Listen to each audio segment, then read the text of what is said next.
প্রিয় আমার বন্ধুরা, আশা করি তোমরা ভালো আছো। আমি তো ভালোই আছি। আর আজকে আমি নতুন একটা রেসিপি নিয়ে তোমাদের সামনে চলে এসেছি। এই তো আমের সিজন, আমের সময় যদি আম আচার না করা তো কেমন হয়। তো গাছ থেকে টাটকা আম আমি পেড়ে নিয়ে চলে এসেছি। দেখো কত সুন্দর আমগুলা, ন্যাংরা আম পেড়ে নিয়ে এসেছি। তো আজকে আমি টক ঝাল মিষ্টি আচার খোসা সদ্যে এই আমের আচার বানাবো। তো কিভাবে আচারটা বানাবো প্রথম থেকে শেষ পর্যন্ত ভিডিওটা তোমরা দেখতে থাকো। তো বন্ধুরা, যারা আমার এই চ্যানেলে নতুন বন্ধু এসছে, হয়তো সাবস্ক্রাইব তোমরা করোনি, অবশ্যই তোমরা সাবস্ক্রাইব করবে। আর প্রথম থেকে শেষ পর্যন্ত ভিডিওটা দেখতে থাকো যে টক ঝাল আচার আমি কিভাবে করি।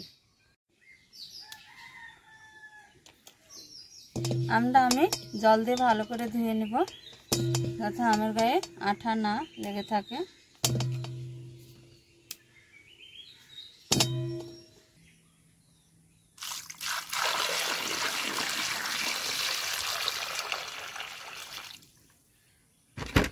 ভালোভাবে আমটা আমি ধুয়ে নেব।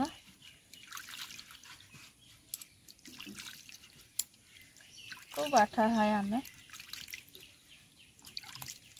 2 থেকে 3 বার আম ধুয়ে নিয়েছি আমি জল দিয়ে ভালো করে। তো আমের গায়ে যে জল আছে এই জলটা আমি ন্যাকড়া দিয়ে মুছে নেব। যেহেতু খোসা সহ আম তেল আচার হবে, তার জন্য এইভাবে একটা একটা করে আমি আমটা শুকনো করে মুছে নেব। এই যে দেখতে হচ্ছে ডাকর আম।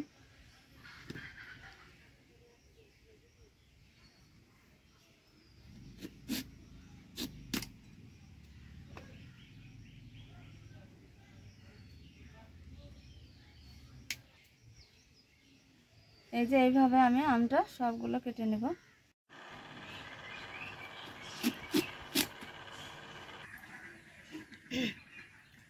এই মশলা আমি সব ভেজে নেব, তার জন্য আমি কড়া বসিয়ে দিয়েছি, উনুনটাও ধরে দিয়েছি। চীনা মশলার থেকে এই মশলাটা বাড়িতে বানালে সেই মশলা তেল আচার টক ঝাল আচার খুব স্বাদ হয়।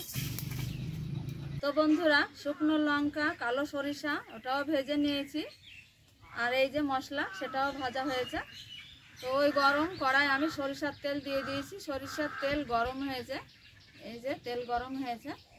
তো কিছুটা কুচানো রসুন দিয়ে দিব, যেহেতু তেল আচার রসুনটা দিয়ে দিব তেলে।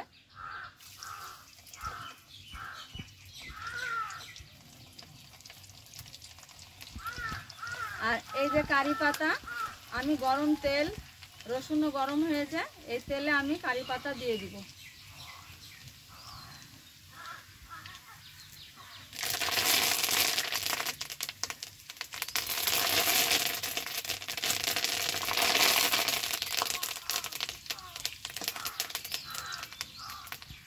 কারি পাতা তেলে দিলে আচারটা খুবই ভালো হয় আর নষ্ট হয় না।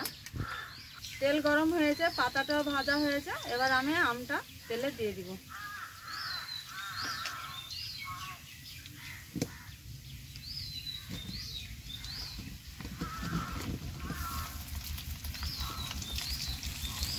এই কারি পাতার জন্য তেল আচারটা খুব স্বাদ হয়।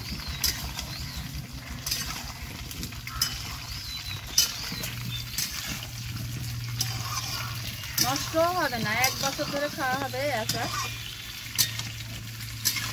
বন্ধ করো। সামান্য হলুদ গুঁড়ো দিয়ে দিব,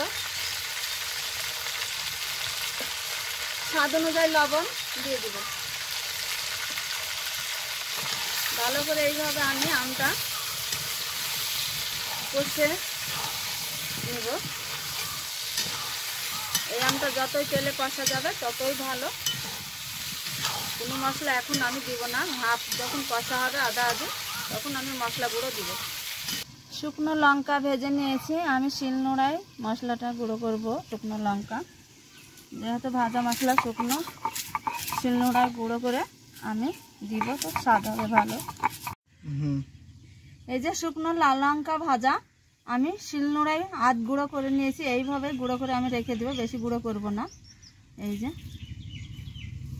এবার এই ভাজা মশলা শিলনোড়ায় গুঁড়ো করে নেব। আমার গুঁড়ো করা হয়েছে। যেহেতু এই মশলা কিনা মশলার থেকে বাড়িতে যে মশলা বানানো হয় সেই মশলায় তেল আচার খুব স্বাদ হয়। তো এইভাবে মশলা ভেজে নিয়ে তোমরা গুঁড়ো করে পরে দিবে, খুবই স্বাদ হবে। এই যে আধ গুঁড়ো করে নিয়েছি, বাড়ির মশলার স্বাদই আলাদা। এই যে এই বাটির 1 বাটি চিনি শিলনোড়ায় গুঁড়ো করে নেব। চিনি গুঁড়ো করা হয়েছে।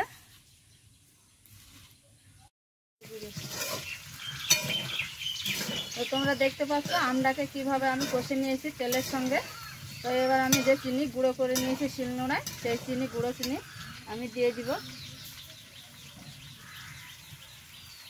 ভালোভাবে এইভাবে আমি মিশিয়ে নিব।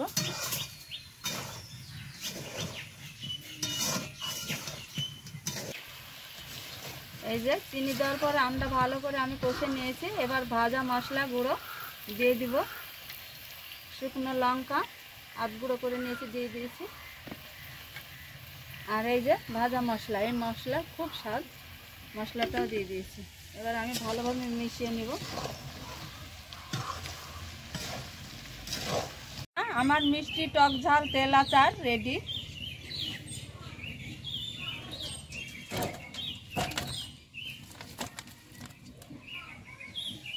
তো বন্ধুরা, টক ঝাল মিষ্টি আচার তো আমার রেডি।